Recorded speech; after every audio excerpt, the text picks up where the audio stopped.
എത്തിപ്പെടാനുള്ള ബുദ്ധിമുട്ട് കൊണ്ട് അധികം ടൂറിസ്റ്റുകൾ പോകാത്ത ഒരു സ്ഥലമാണ് ഇന്തോനേഷ്യയിലെ കരിമുൻജാവ ഐലൻഡ്.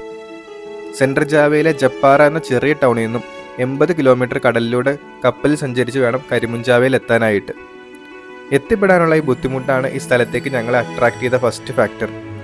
കാരണം ടൂറിസ്റ്റുകൾ എത്ര കുറവാണോ അത്രയും ബ്യൂട്ടിഫുൾ ആയിരിക്കും ആ സ്ഥലം. ഇതാണ് ഞങ്ങളുടെ theory.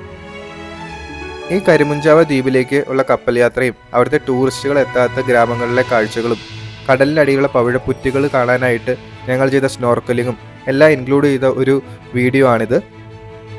This is Prashant and അർച്ചന. ഞങ്ങളുടെ ഇന്തോനേഷ്യൻ ബാക്ക് പാക്കിംഗ് ട്രിപ്പിലെ നെക്സ്റ്റ് വീഡിയോയിലേക്ക് എല്ലാവർക്കും സ്വാഗതം. ഞങ്ങളിപ്പോൾ ഉള്ളത് ഇന്തോനേഷ്യയിലെ സെൻട്രൽ ജാവയിലെ ജപ്പാറ എന്നൊരു വില്ലേജിലാണ്. ഞങ്ങൾ കരിമുൻജാവ ഐലൻഡിലേക്ക് പോകാനായിട്ടാണ് ഇവിടെ വന്നിരിക്കുന്നത്. ഇത് ഞങ്ങളുടെ ഹോം സ്റ്റേ ആണ്, അർഡിയൻ ഹോം സ്റ്റേ. ഇതാണ് നമ്മുടെ ഓണർ അർഡിയൻ. സോ ഞങ്ങൾക്ക് വേണ്ടി ബ്രേക്ക്ഫാസ്റ്റ് ഉണ്ടാക്കുകയാണ്. അതിനുശേഷം ഞങ്ങൾക്ക് ഇവിടുന്ന് ബോട്ടുണ്ട്. 9 മണിക്കാണ് ബോട്ട്. ഏകദേശം 2.5 മണിക്കൂർ ബോട്ടിൽ യാത്ര ചെയ്താലാണ് നമ്മൾ കരിമുൻജാവ ഐലൻഡിൽ എത്തുക. അപ്പോൾ ബ്രേക്ക്ഫാസ്റ്റ് കഴിച്ചതിന് ശേഷം നമുക്ക് റെഡി ആയിട്ട് പോകണം. ഇവിടെ ഹോം സ്റ്റേന്ന് ജസ്റ്റ് വെളിയിലേക്ക് ഇറങ്ങിയാൽ തന്നെ നമുക്ക് പോർട്ടായി. ആക്ച്വലി പോർട്ടിൻ്റെ ഏരിയയിൽ തന്നെയാണ്, ഈ പോർട്ടിൻ്റെ കോമ്പൗണ്ടിന് അകത്ത് തന്നെയാണ് ഈ ഹോം സ്റ്റേ ഉള്ളത്. നമ്മൾ ജസ്റ്റ് വെളിയിലിറങ്ങിയതും ഈ പുറകെ കാണുന്നതാണ് പോർട്ടിൻ്റെ ഏരിയ.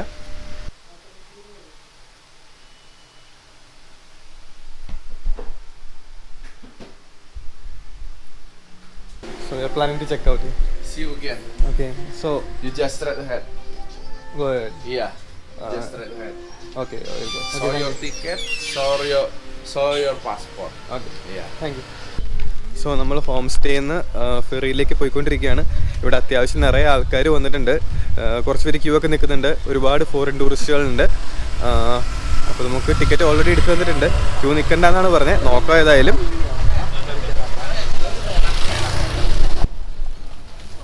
കരിമുൻജാവയിലേക്കുള്ള ഫെറിയുടെ ടിക്കറ്റ് ഫോറിനേഴ്സിന് ഓൺലൈനായിട്ട് എടുക്കാൻ പറ്റില്ല. കാരണം ഈ വെബ്സൈറ്റിൽ ഫോറിൻ ക്രെഡിറ്റ് കാർഡ്സ് അക്സെപ്റ്റ് ആവില്ല. കരിമുൻജാവയിലോ ജപ്പാറയിലോ ഉള്ള നിങ്ങൾ താമസിക്കുന്ന ഹോം സ്റ്റേകളിൽ വിളിച്ച് പറയുകയാണെങ്കിൽ അവർ നമുക്ക് വേണ്ടിയിട്ട് ഈ ടിക്കറ്റ് എടുത്ത് വയ്ക്കും. അങ്ങനെയാണ് ഞങ്ങൾ ടിക്കറ്റ് എടുത്തത്. 2.5 മണിക്കൂറാണ് ഈ ബോട്ടിൻ്റെ ട്രാവൽ ടൈം വരുന്നത്. 1250 രൂപയാണ് ഒരാളുടെ ടിക്കറ്റ് പ്രൈസ്, ഇൻക്ലൂഡിങ് ഈ ഹോം സ്റ്റേക്കാരുടെ സർവീസ് ചാർജ്.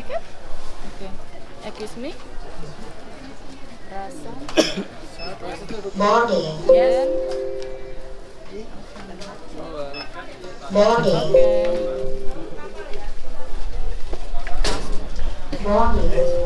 നമ്മുടെ ടിക്കറ്റും അതുപോലെ പാസ്പോർട്ട് ഇവർ വെരിഫൈ ചെയ്തു. നമ്മൾ ബോട്ടിനകത്തേക്ക് പോവുകയാണ്. ഞങ്ങളിപ്പോൾ പോകുന്ന കരിമുൻജാവ എന്ന ഐലൻഡ് ഇന്തോനേഷ്യയിലെ സെൻട്രൽ ജാവയിലാണുള്ളത്. 27 ഐലൻഡുകൾ ചേർന്നിട്ടുള്ള ഒരു ദ്വീപ സമൂഹമാണ് കരിമുൻജാവ. അതിലെ മെയിൻ ഐലൻഡായിട്ടുള്ള കരിമുണിലേക്കാണ് ഇപ്പോൾ ഞങ്ങൾ പോകുന്നത്. ജപ്പാറയിൽ നിന്ന് ഏകദേശം 80 കിലോമീറ്റർ വടക്ക് കിഴക്കായിട്ടാണ് കരിമുൻജാവ ഐലൻഡുകളുള്ളത്. ഏകദേശം 10,000-ഓളമാണ് ഈ ദ്വീപിൻ്റെ പോപ്പുലേഷൻ വരുന്നത്.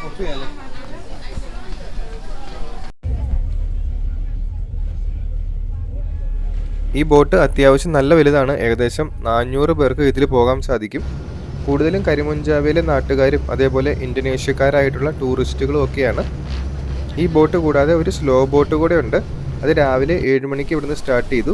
5 മണിക്കൂറാണ് സ്ലോ ബോട്ടിൻ്റെ ട്രാവൽ ടൈം. സ്ലോ ബോട്ടിൻ്റെ ടിക്കറ്റ് പ്രൈസ് കുറച്ച് കുറവാണ്.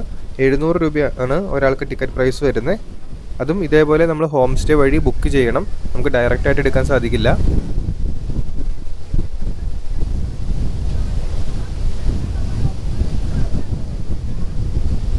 ഈ ഷിപ്പിൻ്റെ അകത്തിരുന്നുള്ള യാത്ര കുറച്ച് മടിപ്പിക്കുന്ന രീതിയിലുള്ള യാത്രയാണ്. അവിടെ ഒട്ടും ലെഗ് സ്പേസ് ഒന്നുമില്ല. അതേപോലെ നല്ല രീതിയിൽ കുലുക്കമുണ്ട്. നമുക്ക് ചെറിയ രീതിയിൽ സീ സിക്നെസ് ഒക്കെ ഫീൽ ചെയ്യും. ഇവിടെ വെളിയിൽ നിൽക്കാനായിട്ട് കുറച്ച് സ്പേസ് ഉണ്ട്. കുറേ ആൾക്കാർ ഇവിടെ നിന്നാണ് ട്രാവൽ ചെയ്യുന്നത്. ഇവിടെ നിൽക്കുമ്പോഴാണ് ശരിക്കും ഈ ഷിപ്പിൻ്റെ സ്പീഡൊക്കെ നമുക്ക് മനസ്സിലാവുകയുള്ളൂ. അത്യാവശ്യം അഡ്വഞ്ചറസ് ആയിട്ടുള്ള ഒരു യാത്ര തന്നെയാണിത്. അകത്തിരിക്കുന്നതിനേക്കാളും എന്തുകൊണ്ട് ബെറ്റർ എന്ന് പറഞ്ഞാൽ ഇതുപോലെ പുറത്തു വന്ന് നിൽക്കുന്നതാണ്. നല്ല വ്യൂ ആണ് ഇവിടെ നിൽക്കുമ്പോൾ.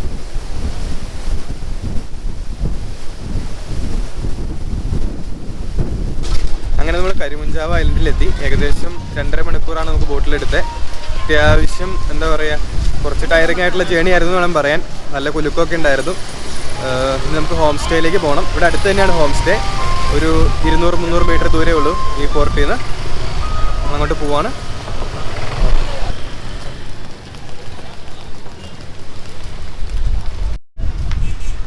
കരിമുൻജാവയിൽ ഇറങ്ങി കഴിയുമ്പോൾ തന്നെ നമ്മളൊരു ടൂറിസം ടാക്സ് പേ ചെയ്യണം. ഏകദേശം 1,50,000 ഇന്തോനേഷ്യൻ റുപ്പിയാണ് വരുന്നത്. നാട്ടിലൊരു 800 രൂപയുടെ അടുത്ത് വരും. ഇതേപോലത്തെ ഐലൻഡുകളിൽ പോകുമ്പോൾ മിക്കവാറും ഇങ്ങനെ ടാക്സ് കൊടുക്കേണ്ടി വരാറുണ്ട്. ഇപ്പോൾ ബാലി പോവുകയാണെങ്കിൽ ആക്ച്വലി ശരിക്കും ടൂറിസം ടാക്സ് കൊടുക്കണം എന്നാണ്. അവിടെ ഇത്ര സ്ട്രിക്റ്റ് ആയിട്ട് നോക്കാറില്ല. പക്ഷേ ഇവിടെ ഇറങ്ങുമ്പോൾ തന്നെ നമ്മുടെ കയ്യിൽ നിന്ന് അവർ ടൂറിസം ടാക്സ് കളക്ട് ചെയ്യും.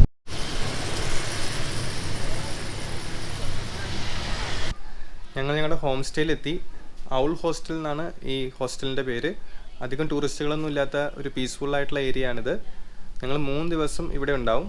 അപ്പോൾ ഈ കരിമുൻജാവ ഐലൻഡ് ഫേമസ് ആയിട്ടുള്ളത് സ്നോർക്കലിങ്ങിന് വേണ്ടിയാണ്. അപ്പോൾ ഞങ്ങൾ നാളെയോ മറ്റന്നാളോ ഏതെങ്കിലും ദിവസം സ്നോർക്കലിംഗ് ചെയ്യാൻ ഉദ്ദേശിക്കുന്നുണ്ട്. അതേപോലെ ഒരു സ്കൂട്ടർ എടുത്തു കഴിഞ്ഞാൽ നമുക്ക് ഈ വില്ലേജൊക്കെ ഒന്ന് എക്സ്പ്ലോർ ചെയ്യാം. ഇങ്ങനെയാണ് പ്ലാൻ.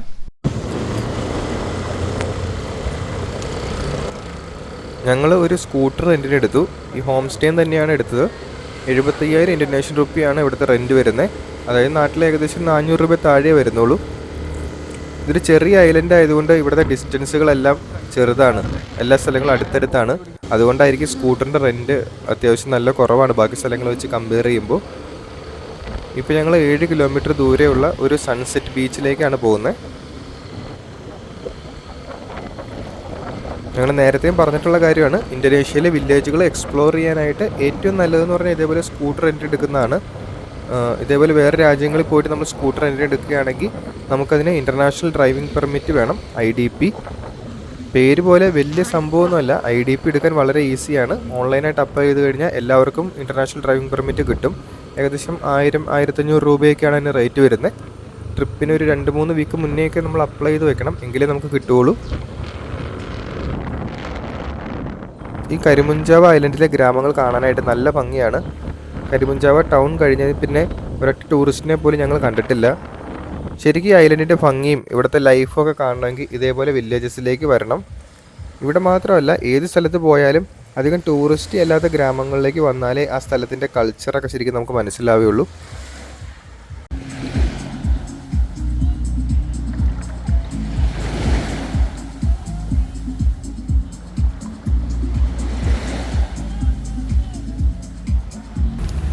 ഇന്ന് ഫുള്ളൊരു മഴ ഡേ ആണെന്ന് തോന്നുന്നു. ഇന്ന് നമ്മൾ ഈ ഐലൻഡ് എക്സ്പ്ലോർ ചെയ്യാൻ ഉദ്ദേശിച്ചിരുന്ന ദിവസമാണ്.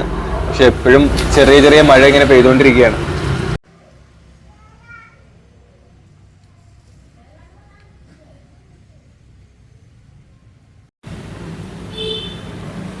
ഞങ്ങളുടെ ഹോം സ്റ്റേന്ന് ബ്രേക്ക്ഫാസ്റ്റ് കഴിക്കുകയാണ്. ഇവിടുത്തെ ട്രഡീഷണൽ പാൻ കേക്കാണ് ഇത്. നമ്മുടെ നാട്ടിലെ ഒരപ്പം പോലെ ആ ഒരു ടേസ്റ്റാണുള്ളത്. അതിൻ്റെ കൂടെ കോക്കനട്ടിൻ്റെ സൂപ്പ്, കോക്കനട്ടും ബ്രൗൺ ഷുഗറും ചേർന്നിട്ടുള്ള സൂപ്പ്. നല്ല ടേസ്റ്റാണ്, നല്ല രസമുണ്ട് കേട്ടോ. കോക്കനട്ടിൻ്റെ ടേസ്റ്റ് എന്ന് പറയുന്നത് പ്രത്യേകതരം ടേസ്റ്റാണ്, നല്ല രസമുണ്ട്.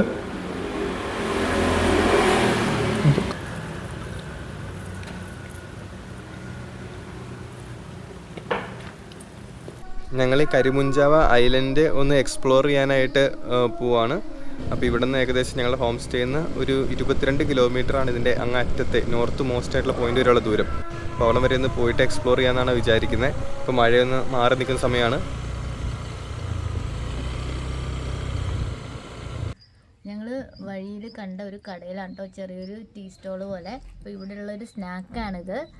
ഇത് മീൻ വെച്ചിട്ട് ഒരു വട പോലെ ഉണ്ടാക്കി വെച്ചേക്കുവാണ്. ചെറിയ ചെറിയ മീനുകൾ, നമ്മുടെ കൊഴുവ പോലുള്ള മീൻ എന്തോ വെച്ചിട്ട് നല്ല ടേസ്റ്റ് ഉണ്ട്.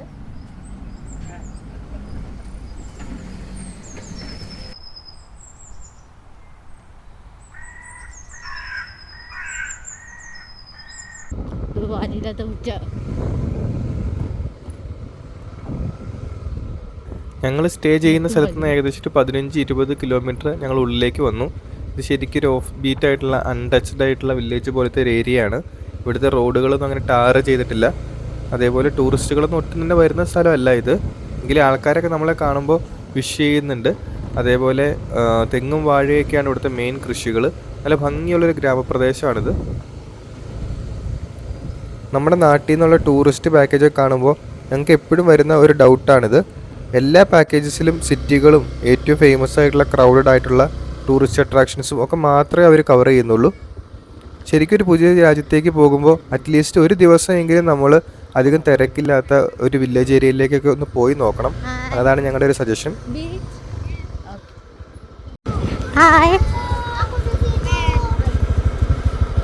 From India. ഞങ്ങളുടെ വില്ലേജിലുള്ളൊരു ചെറിയ കടയിൽ കഴിക്കാനായിട്ട് കയറിയതാണ്. അവിടെ നിറയെ പിള്ളേരാണ്, നോക്കി. ഇവിടെ എല്ലാം ഉണ്ട്, കുറേ പിള്ളേര്.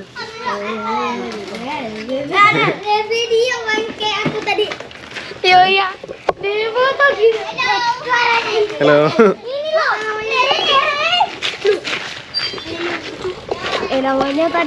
ഓക്കെ.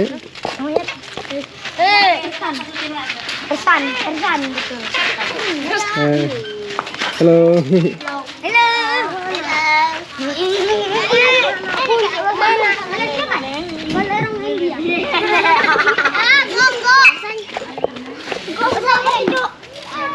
ഇവരെല്ലാം ഭയങ്കര ഫ്രണ്ട്ലി ആട്ടോ. ഇവിടുത്തെ പിള്ളേർ മാത്രമല്ല, വലിയ ആൾക്കാരെല്ലാം ഭയങ്കര ഫ്രണ്ട്ലിയാണ്. അതൊരു ഭയങ്കര നല്ല രസമുള്ളൊരു വില്ലേജ് ഏരിയ ആണിത്. ഇവിടുത്തെ ഒരു ഡെസേർട്ട് പോലത്തെ സംഭവമാണ് നമ്മൾ ഇവിടുന്ന് വാങ്ങിയത്. ഐസ് ഇട്ടിട്ടുണ്ടാക്കിയ ഒരു ഡെസേർട്ടാണ്. ഐസും എനിക്ക് തോന്നുന്നത് ടപ്പിയോക്ക ബോൾസാന്ന് തോന്നുന്നു, അതൊക്കെ ഇട്ടിട്ടുണ്ടാക്കിയ ഒരു തരം ഡെസേർട്ടാണ് നമ്മൾ വാങ്ങിയത്.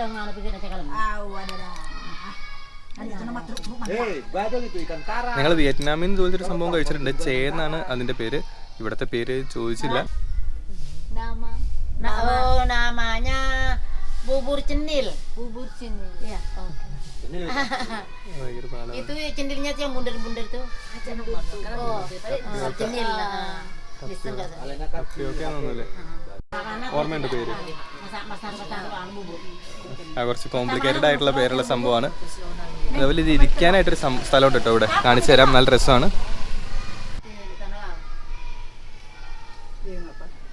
ഇങ്ങനെ ഇരിക്കാനായിട്ട് ഒരു സ്ഥലമുണ്ട് ഇവിടെ എല്ലായിടത്തും. ഭയങ്കര നല്ലൊരു സ്ഥലമാണ്, നല്ല രസമുണ്ട് ഇരിക്കാനായിട്ട്.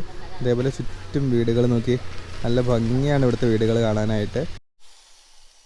ഇത് തടി കൊണ്ട് ബോട്ട് ഉണ്ടാക്കുന്ന ഒരു വർക്ക്ഷോപ്പാണ് കേട്ടോ. തടിപ്പണികൾക്ക് ഭയങ്കര ഫേമസ് ആയിട്ടുള്ളൊരു സ്ഥലമാണ് ഇന്തോനേഷ്യ. ഞങ്ങൾ ഇവിടേക്ക് വന്ന ജപ്പാറയിലെ ഹോം സ്റ്റേയിലെ ഓണറിന് ഒരു ഫർണിച്ചർ ബിസിനസ് കൂടെ ഉണ്ട്. പുള്ളി പറഞ്ഞത് പുള്ളി അവിടെ നിന്ന് ഫർണിച്ചർ ഉണ്ടാക്കിയിട്ട് കേരളത്തിലേക്ക് വരെ അയക്കുന്നുണ്ടെന്നാണ്. അത്രയ്ക്ക് ഫേമസ് ആണ് ഇന്തോനേഷ്യയിലെ ഫർണിച്ചർ ബിസിനസ്.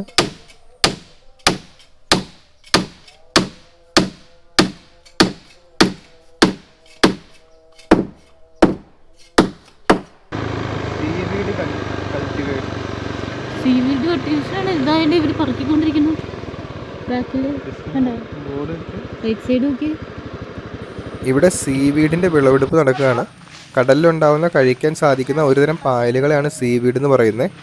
നല്ല ഫൈബർ, ന്യൂട്രിയൻസും ഒക്കെയുള്ള ഫുഡാണ് സീവീഡ്. സീ വെജിറ്റബിൾസ് എന്നാണ് സീവീഡിനെ വിളിക്കുന്നത്. സൗത്ത് ഈസ്റ്റ് ഏഷ്യയിലും അതുപോലെ ഈസ്റ്റ് ഏഷ്യയിലൊക്കെ ധാരാളമായിട്ട് കഴിക്കുന്ന ഒരു ഫുഡ് ഐറ്റമാണ് സീവീഡ്. ഇപ്പോൾ നമ്മൾ പോയ 2 സ്ഥലത്തും, ഈ ബോട്ട് ഉണ്ടാക്കുന്നിടത്തും അതേപോലെ സീവീഡ് ഫാമിലും ഒക്കെ ഞങ്ങൾക്ക് കുറേ കൂടെ കാര്യങ്ങൾ ചോദിച്ച് അറിയണമെന്നുണ്ടായിരുന്നു. അതേപോലെ അവരും നമ്മളോട് കുറേയൊക്കെ ഇൻട്രാക്ട് ചെയ്യാൻ നോക്കി. പക്ഷേ ശരിക്കും ലാംഗ്വേജ് ഇവിടെ ഒരു പ്രശ്നം തന്നെയാണ്. ട്രാൻസ്ലേറ്റർ വഴി സംസാരിക്കുമ്പോൾ അവർക്ക് തിരിച്ച് പറയാനായിട്ട് അങ്ങനെ പറ്റുന്നില്ല. ഇവിടുത്തെ ലോക്കൽ ലാംഗ്വേജ് കുറച്ചെങ്കിലും അറിയായിരുന്നെങ്കിൽ ശരിക്കും ഒരു അഡ്വാൻറ്റേജ് ആയിരുന്നു. ഇവിടെ വരുന്ന ചില ഫോറിൻ ട്രാവലേഴ്സൊക്കെ ഇവിടുത്തെ ഇന്തോനേഷ്യൻ ലാംഗ്വേജ് പഠിച്ചിട്ടാണ്, കുറച്ച് ബേസിക്സ് ഒക്കെ പഠിച്ചിട്ടാണ് അവർ വരുന്നത്. ശരിക്കും ട്രാവൽ ചെയ്യുമ്പോൾ നമ്മൾ കണ്ടു പഠിക്കേണ്ട ഒരു കാര്യമാണ് ഇതൊക്കെ.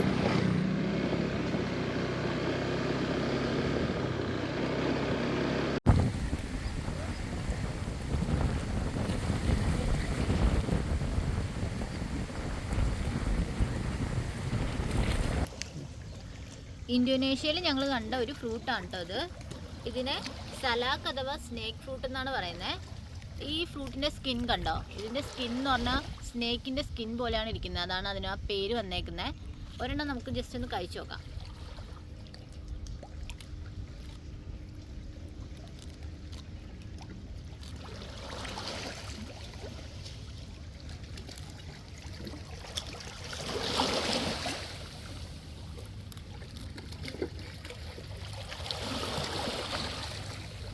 ഇതാണ് ഈ ഫ്രൂട്ട്. ഇനി ഇതിന് ഇങ്ങനെ പല അല്ലികളായിട്ടാണുള്ളത്. ഈ അല്ലി കണ്ടോ, ഇത് കാണുമ്പോഴത്തേക്ക് നമുക്ക് ഒരു പാമ്പ് പത്തി വിടർത്തിയിരിക്കുന്ന ഒരു രൂപത്തിൻ്റെ ഒരു സാദൃശ്യം കൂടെ തോന്നുന്നുണ്ട് ഇത് കാണുമ്പോൾ. ഇത് കഴിച്ചു നോക്കാം. നല്ല സ്വീറ്റ് ആയിട്ടുള്ള ഫ്രൂട്ടാണ് ഇത്. ഇന്തോനേഷ്യയിലെ ജാവയിലും സുമാത്രയിലും നേറ്റീവായിട്ട് കാണപ്പെടുന്ന ഒരു ഫ്രൂട്ടാണ് ഇത്. ഞങ്ങൾ ആക്ച്വലി ഈസ്റ്റ് ജാവയിലാണ് വാങ്ങിയത്. അവിടെ ഒത്തിരി തോട്ടങ്ങളുണ്ട്. ഇത് നല്ല വില കുറവായിരുന്നു. കിലോയ്ക്ക് ഇവിടുത്തെ 5000 രൂപ, അതായത് നാട്ടിലെ 25 രൂപയ്ക്കാണ് ഞങ്ങൾ ഈ ഫ്രൂട്ട് മേടിച്ചത്. നല്ല ടേസ്റ്റ് ഉണ്ട് കേട്ടോ. ഇവിടെ വന്നാൽ എന്തായാലും ട്രൈ ചെയ്ത് നോക്കേണ്ട ഒരു സാധനമാണിത്.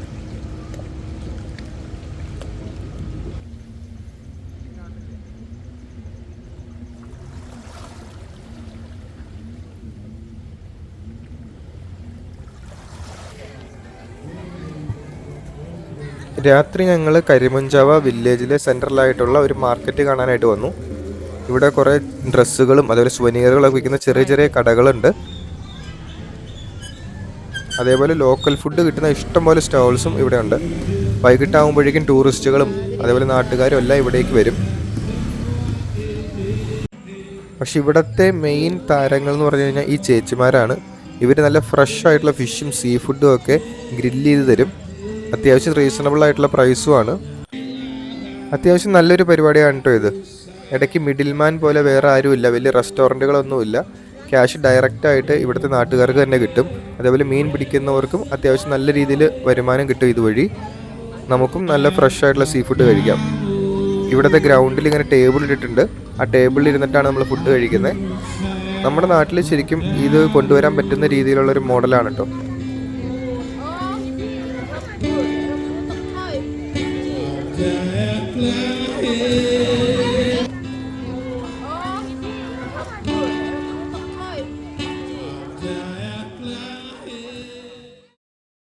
ഞങ്ങൾ സ്നോർക്കലിങ്ങിന് പോകാനായിട്ട് ഇവിടുത്തെ പോർട്ടിൻ്റെ അങ്ങോട്ട് പോവാണ്. അവിടെ നിന്നാണ് നമ്മളെ അവർ പിക്ക് ചെയ്യുക. എങ്ങനെയുണ്ട്? ഏകദേശം ഒരു ഫുൾ ഡേ വരുന്ന സ്നോർക്കലിംഗ് ആട്ടോ ഇത്. ഇപ്പോൾ സമയം 8:30 ഇനി ഇവിടെ നിന്ന് 8:30 തൊട്ട് ഒരു 5 മണി വരെ ഉണ്ട് സ്നോർക്കലിങ്. അപ്പോൾ ഇനി ലഞ്ച് ഇൻക്ലൂഡഡ് ആണ്. ഇപ്പോൾ 2 സ്നോർക്കലിംഗ് പോയിൻറ്റും 2 ഐലൻഡുമാണ് ഇതിനകത്ത് ഇൻക്ലൂഡഡ് ആയിട്ടുള്ളത്. ടോട്ടൽ ഇതിന് വരുന്ന പ്രൈസ് എത്രയാണെന്ന് വെച്ച് കഴിഞ്ഞാൽ ഒരാൾക്ക് 2 ലക്ഷം ഇന്ത്യൻ റുപ്പിയാണ് വരുന്നത്. അതായത് നാട്ടിലെ ഏകദേശം 1000 രൂപയുടെ അടുത്ത്. നല്ലൊരു റീസണബിൾ ആയിട്ടുള്ള പ്രൈസായിട്ടാണ് തോന്നിയത്. കാരണം ലഞ്ചും ഇൻക്ലൂഡഡ് ആണ്. അതേപോലെ ഫോട്ടോഗ്രാഫിയും വീഡിയോഗ്രാഫിയൊക്കെ അവർ ചെയ്യുന്നതാണ് പറഞ്ഞത്. അപ്പോൾ ഏതായാലും ഭയങ്കര എക്സൈറ്റഡ് ആണ്. പോയി നോക്കാം.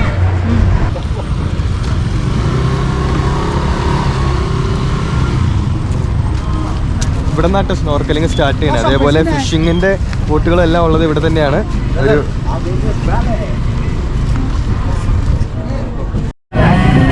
നമ്മൾ നമ്മുടെ ബോട്ടിൽ കയറി ഇവർ നമുക്ക് ആവശ്യമുള്ള എക്യുപ്മെൻറ്റ്സ് ഒക്കെ തന്നു കേട്ടോ. സ്നോർക്കലിങ്ങിന് ആവശ്യമായിട്ടുള്ള മാസ്ക്, അതേപോലെ ഫിൻ, ഇത് 2 തന്നു. ഞങ്ങൾ ഫസ്റ്റ് ടൈമാണ് ഫിന്നെല്ലാം വെച്ച് സ്നോർക്കലിംഗ് ചെയ്യുന്നത്. ഞങ്ങളുടെ 2ാമത്തെ സ്നോർക്കലിംഗ് എക്സ്പീരിയൻസ് ആണ്. ഇതിപ്പോൾ മലേഷ്യയിലാണ്, പെനിൻസുലയിലാണ് ചെയ്തിട്ടുള്ളത്. സോ കുറച്ച് നേരം കഴിയുമ്പോഴേക്കും സ്റ്റാർട്ട് ചെയ്യും. നമ്മളെ കൂടെ ഒരാളും കൂടെ മാത്രമേ ഇപ്പോൾ ബോട്ടിലുള്ളൂ. ആരെങ്കിലും വരാനുണ്ടോയെന്ന് അറിയില്ല. ഇവർ വെയിറ്റ് ചെയ്യാണ്.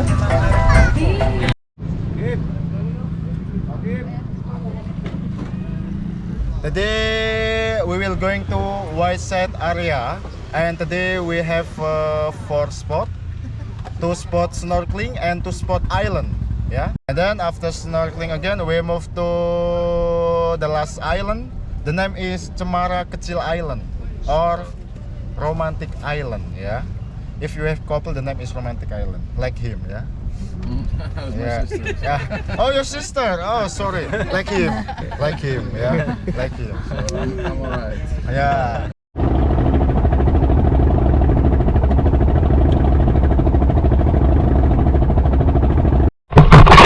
നമ്മൾ ഫസ്റ്റ് സ്നോർക്കലിംഗ് സ്പോട്ടിലെത്തി. ഇറങ്ങാൻ പോവാണ്. നമ്മൾ ലൈഫ് ജാക്കറ്റ് ഇട്ടിട്ട് തന്നെയാണ് ഇറങ്ങുന്നത്. കാരണം കുറച്ച് കഴിയുമ്പോഴേക്കും എനിക്ക് ടയേർഡാവും. അതേപോലെ സീയിൽ സ്വിം ചെയ്ത് നമുക്ക് അത്ര എക്സ്പീരിയൻസ് ഇല്ല. സോ റിസ്ക് എടുക്കണ്ടെന്ന് വെച്ചു.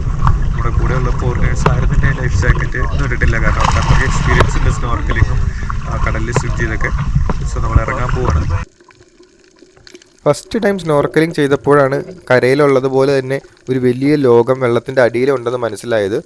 ബോട്ടിലിരുന്ന് നോക്കുമ്പോൾ ഇപ്പോൾ ഈ സ്ഥലത്തൊന്നും ഇത്രയും പവിഴപ്പുറ്റുകളുണ്ടെന്ന് ഒരിക്കലും മനസ്സിലാവില്ല.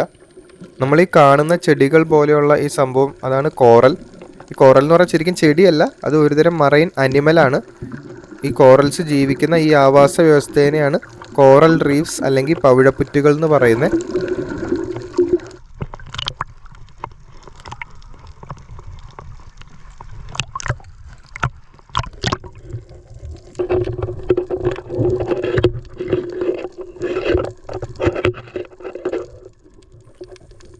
ലോകത്തിലെ തന്നെ ഏറ്റവും വൈവിധ്യമുള്ള ആവാസ വ്യവസ്ഥയാണ് പവിഴപ്പുറ്റുകൾ. കടലിലെ വെറും 1% ഏരിയയിൽ മാത്രമേ പവിഴപ്പുറ്റുകളുള്ളൂ. എങ്കിലും 25% വരുന്ന കടൽ ജീവികളും കാണപ്പെടുന്നത് ഈ പവിഴപ്പുറ്റുള്ള ഏരിയയിലാണ്. 18 ഡിഗ്രി തൊട്ട് 30 ഡിഗ്രി വരെ ചൂടുള്ള കടൽ വെള്ളത്തിൽ മാത്രമേ പവിഴപ്പുറ്റുകൾ ഉണ്ടാവുകയുള്ളൂ. അതുകൊണ്ട് ഭൂമധ്യരേഖയ്ക്ക് തൊട്ടടുത്ത് കിടക്കുന്ന പ്രദേശങ്ങളിലാണ് പവിഴപ്പുറ്റുകൾ കൂടുതലായിട്ടുള്ളത്.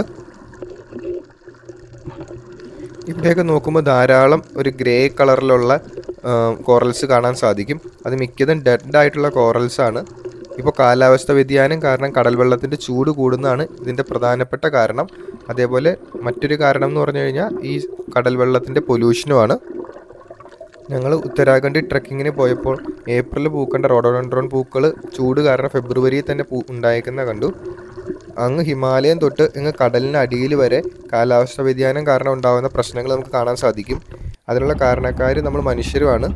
എന്നാൽ ഇതൊന്നും നമ്മളെ ബാധിക്കുന്നില്ല എന്നുള്ള രീതിയിലാണ് 99% ആളുകളും ഇപ്പോഴും ജീവിക്കുന്നത്.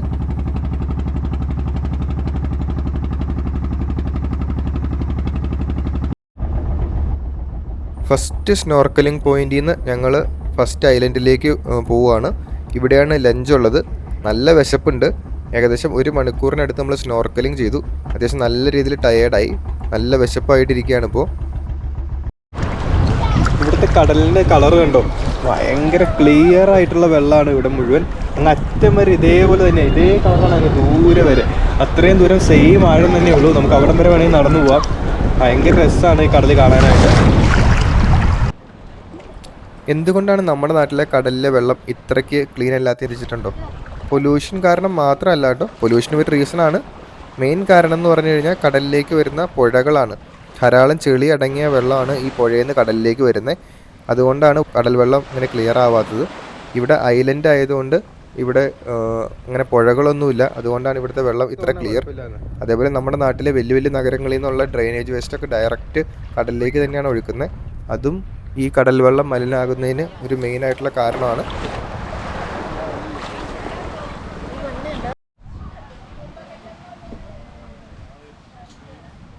ഇന്തോനേഷ്യൻ സ്റ്റൈലിലുള്ള ഫിഷ് ഫ്രൈയും റൈസും ആയിരുന്നു ലഞ്ച്. ഒരു ആവറേജ് ആയിട്ടുള്ള ടേസ്റ്റ് ആയിരുന്നു. പക്ഷേ ഇതേപോലത്തെ റിമോട്ടായിട്ടുള്ളൊരു സ്ഥലത്ത് വന്നിട്ട് നമ്മൾ ഒരുപാട് ടേസ്റ്റ് ഒന്നും എക്സ്പെക്റ്റ് ചെയ്യുന്നത് ശരിയല്ല. ഇനിയും ഒരു സ്നോർക്കലിംഗ് കൂടെ ചെയ്യാനുണ്ട്. ജസ്റ്റ് അതിന് കിട്ടാനുള്ള എനർജിക്ക് വേണ്ടിയിട്ട് ഫുഡ് കഴിക്കുക, അത്ര മാത്രമേ ഉള്ളൂ.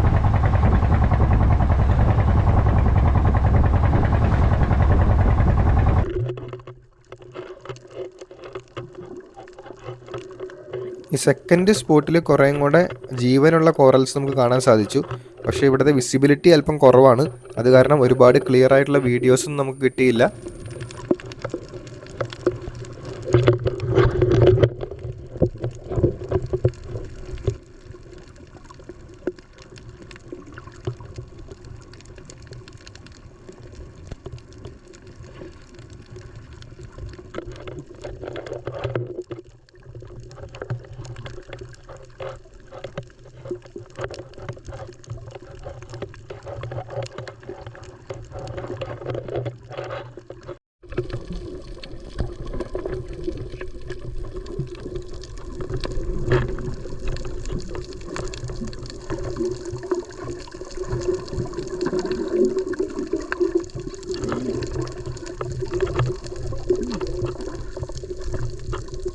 കരിമുഞ്ചാവ ഐലൻഡിലെ 3 ദിവസങ്ങൾ എന്ന് പറഞ്ഞാൽ നല്ല ഒരു എക്സ്പീരിയൻസ് ആയിരുന്നു.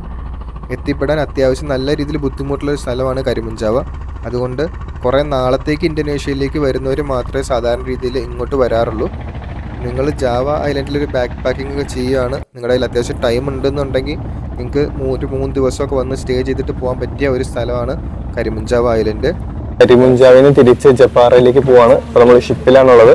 നമ്മൾ പോകുന്നത് സ്ലോ ബോട്ടിലാണ്. അതായത് ഇങ്ങോട്ട് വന്നത് ഫാസ്റ്റ് ബോട്ടിലാണ്. ഏകദേശം 2.5 മണിക്കൂറാണ് എടുത്തത്. ഇത് ഏകദേശം 5 മണിക്കൂറോളം എടുക്കുന്നതാണ് പറഞ്ഞത്. അപ്പോൾ ആ ബോട്ടിൻ്റെ ഏറ്റവും അപ്പർ ഡെക്കിലാണ് നമ്മൾ ഇരിക്കുന്നത്. താഴെ സീറ്റുകളുണ്ട്. ഞങ്ങളിപ്പോൾ ഏറ്റവും മുകളിൽ വന്നു. ഇവിടെ ഇങ്ങനെ കുറേ ബെഞ്ചസ് ഒക്കെ ഇട്ടിട്ടുണ്ട്. എവിടെയാണ് ഇരിക്കുന്നത്.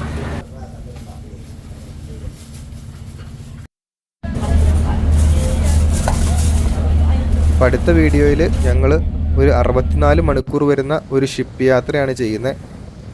ജാവ ഐലൻഡിലെ ജക്കാർത്തയിൽ നിന്ന് സുമാത്രയിലെ മെഡാനിലേക്ക് ഞങ്ങൾ ഇന്തോനേഷ്യൻ ഗവൺമെൻറ്റിൻ്റെ പെൽനി ബോട്ടിൽ നടത്തിയ ഒരു ഷിപ്പ് ജേർണിയാണ് അടുത്ത വ്ളോഗിലുണ്ടാവുക. അപ്പോൾ ഞങ്ങളുടെ ഈ വീഡിയോ ഇഷ്ടമായെന്നുണ്ടെങ്കിൽ ഷെയർ ചെയ്യുക, സബ്സ്ക്രൈബ് ചെയ്യുക. അപ്പോൾ അടുത്ത വീഡിയോയിൽ ഇന്തോനേഷ്യയിലെ കൂടുതൽ കാഴ്ചകളുമായിട്ട് കാണാം.